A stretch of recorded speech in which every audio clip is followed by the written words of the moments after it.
I think my first orientation to Feng Shui was doing hotel projects in Southeast Asia, in Jakarta. And we would do design work for hotels. We'd make our presentation, and we'd make it to a board of directors, and they said, great, we like it, everything's fine. Now we're going to take it to the Feng Shui man, and we'll see you in 3 days. Like, oh, fine. And we'd come back, and 3 days, and they said, everything's good, except we have to rotate the building 90 degrees facing the other direction. We're going to orient it towards the side street. And we said, but no, you can't do that. It's the wrong orientation. It's totally bad for the inside. And he said, no, no, no. That's just the way it has to be. Yes, right here, right. Now I find out that if you don't have the proper orientation, you could be money locked forever. You could be people locked forever. They will figure out a good seated direction for them. I've been working with Carl and Dolly for a number of years, helping them with their home and with their previous business location. And they came and said, we need to find a new office space. We looked at a few. I rejected some of their proposals to me. And this building is a great example of working with what you've got, because I knew that it had great potential.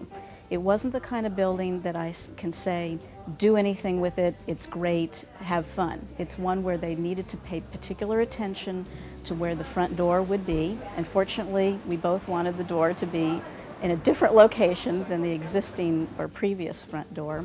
Luckily, we have a door on the side of the building, which is where everyone actually wanted to enter. For a business, the entrance is really critical. That's where all the energy comes in.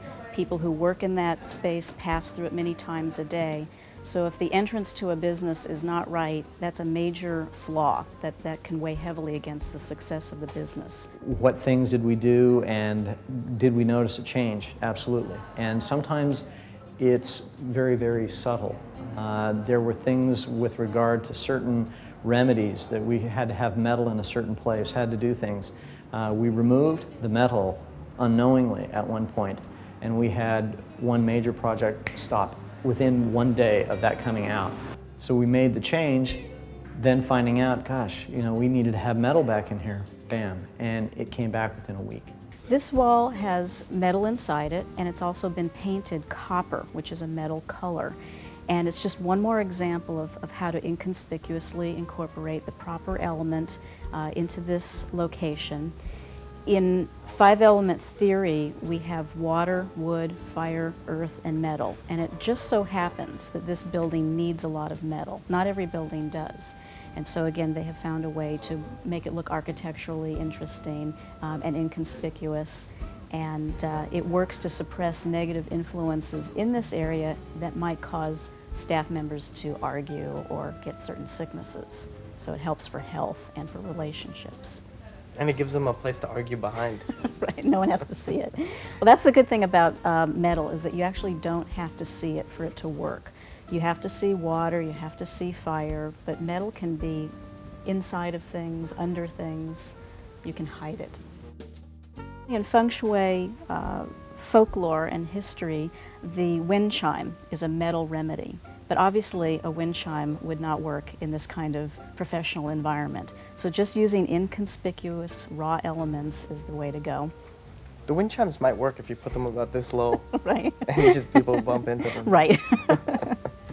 In a business, there are always going to be some pockets of negative energy, negative spaces, and the challenge with this space was to make sure that my clients managed to design it so that they would be working, functioning, prospering in the healthy, good money areas, we could say. Because the whole center of the building really shouldn't have a lot of people in it, what do we do with that space? I mean, we have 4,200 square feet, and we really should be placing people in certain areas. So what we did was use those areas for library space, storage space, and we needed metal as well. So we have file cabinets back in the back. We have all our flat files back in the back for drawing, storage, and things like that. It really required some time to get that going and get that all laid out so that this office made sense with what we do and with Feng Shui at the same time. A lot of people think that they've got to give their home or their office some kind of Asian or Chinese theme to it to have good feng shui, and that's absolutely not true. And I like the way they've used functional things in their office like equipment and shelves and wall color to make it Feng Shui correct.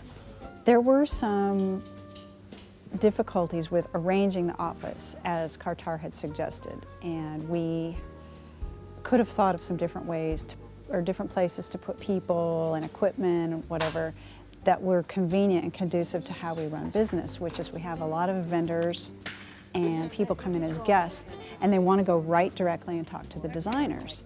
And this setup that we have right now, the designers are very far away. So Carl and I worked on the floor plan for hours, and we tried to make Kartar's layout work to putting people appropriately. And at one point we did throw up our hands and say, what if we designed this how we really would design it if we weren't taking Feng Shui into consideration? And we did. We worked through that. We did not work it through all the way till the end, but we worked through it enough that I can recall turning to Carl and saying, you know what, do we really want to take this chance? I mean, this is a major move. We've just grown our business. We are increasing our size and expanding, and this is a good thing. Why would we risk that? And so we designed it how she recommended. I'm very happy with the results. It's very flattering to see a client follow through, spend time and money and energy to make sure that everything is going to work. Oh, this is fantastic. The natural light is amazing, and the open studio space is great. We came from a smaller office space, and this is definitely fits the bill for our growing company. There's many, many different kinds of Feng Shui. You know, there's Black Hat sect, and there's all the kinds of things that got out there. And literally, you go into any bookstore now, and there's choices or dozens and dozens of ways to do it. So how you get there, that's fine. Just get there. I would say that the success of our company is integrally tied to our use of Feng Shui at both our home and our business.